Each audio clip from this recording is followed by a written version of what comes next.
ओम गंग गणपतये नमो नमः। श्रीमद्भागवत महापुराण द्वितीय स्कंध अतः द्वितीय अध्याय दूसरा अध्याय भगवान का स्थूल और सूक्ष्म रूपों की धारणा तथा क्रमभुक्त और सज्जो मुक्ति का वर्णन।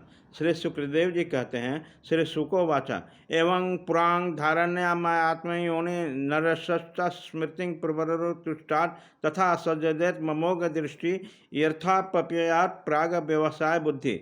श्री सुखदेव जी कहते हैं, सृष्टि के प्रारंभ में ब्रह्मा जी इसी धारणा से द्वारा प्रसन्न हुए भगवान से वह सृष्टि विषय की स्मृति प्राप्त की थी जो पहले प्रलय काल में विलुप्त हो गए।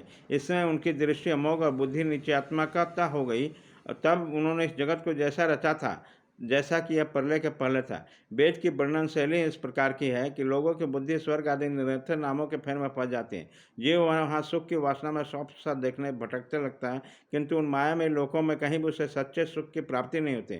इसलिए विद्वान पुरुष को चाहिए कि वो विविध नामों वाले पदार्थों से उतना ही व्यवहार करे जितना प्रयोजनीय हो।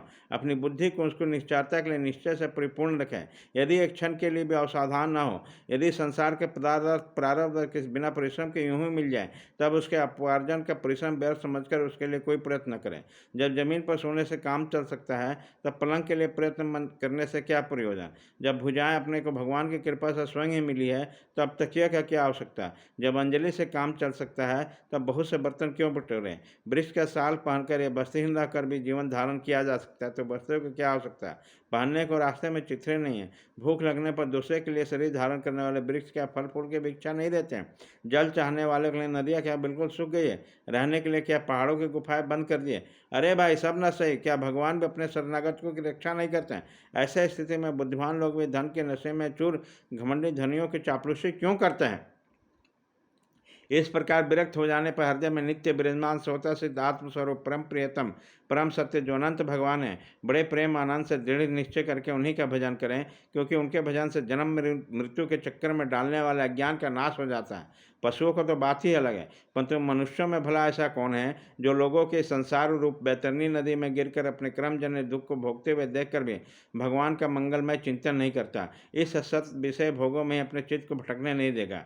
कोई कोई साधक अपने शरीर के भीतर हृदयाकाश में विराजमान भगवान के प्रदेश मात्र स्वरूप की धारणा करते हैं। वो ऐसा ध्यान करते हैं कि भगवान की चार भुजाओं में शंख चक्र गदा और पद्म है। उनके मुख पर प्रसन्नता की झलक नहीं है। कमल के समान विशाल और कोमल नेत्र हैं। कदम के पुष्प के केसर के समान पीला वस्त्र धारण किए हैं। भुजाओं में श्रेष्ठ रत्नों से जड़े हुए सोनों के बाजूबंद शोभायमान है। सिर पर बड़ा ही सुंदर मुकुट और कानों में कुंडल है। जिनके जड़े हुए बहुमूल्य रत्न जगमगा रहे हैं। उनके चरण कमल जोगेश्वरों के खिले हुए हृदय कमल की कर्णिका पर विराजित है। उनके हृदय पर श्रीवत्स का चिन्ह एक सुनहरी रेखा है। गले में कौस्तुभ मणि लटक रही है। वत्स स्थल कभी न कुमनाले वाली बनमाला से गिरा है। वे कमर में करघनी, अंगुलियों में बहुमूल्य अंगूठी, चरणों में नुपुर और हाथों में कंगन आदि आभूषण धारण किए हैं। अब बालों की लटें बहुत चिकनी, निर्मल, घुंघराली और नीली है। उनका मुख कमल मंद मंद मुस्कान से खिल रहा है। लीलापूर्ण उन्मत्त हाथ और चितवन से शोभमान भावों के द्वारा भक्तजनों पर अनंत अनुग्रह की वर्षा कर रहे हैं। जब तक मन इस धारणा के द्वारा स्थिर न हो जाए, तब तक बार बार इस चिंतन स्वरूप भगवान को देखते रहने की चेष्टा करना चाहिए। भगवान के चरण कमलों से लेकर मुस्कान युक्त मुखल पर्यंत समस्त अंगों की एक एक करके बुद्धि के द्वारा धारणा करनी चाहिए। जैसे जैसे बुद्धि होती जाएगी, वैसे वैसे चित्त स्थिर हो जाएगा। जब एक अंग का ध्यान ठीक ठाक होने लगे, तब उसे छोड़कर दूसरे अंग का ध्यान करना चाहिए। यह विश्वेश्वर भगवान दृश्य नहीं दृष्टा हैं। सगुण निर्गुण इन्हीं का सब स्वरूप है। जब तक इनमें प्रेम जोग भक्ति जोग का ना हो जाए, तब तक साधकों को नित्य नैमित्तिक कर्मों के बाद एकाग्रता से भगवान का उपयुक्त स्थूल रूप का ही चिंतन करना चाहिए। परीक्षित, जब जोगी पुरुष इस मनुष्य लोक को छोड़ना चाहे, तब देश और काल में मन न लगाए। सुखपूर्वक स्थिर आसन में बैठकर प्राणों को जीतकर मन को इंद्रियों से संयम कराए। तदंतर अपनी निर्मल बुद्धि से मन को नियमित करके मन के साथ बुद्धि को क्षेत्र में और क्षेत्र को अंतरात्मा में लीन कर दें। फिर अंतरात्मा को परमात्मा में लीन करके धीर पुरुष उस परम अवस्था शांति में अवस्था में स्थित हो जाए।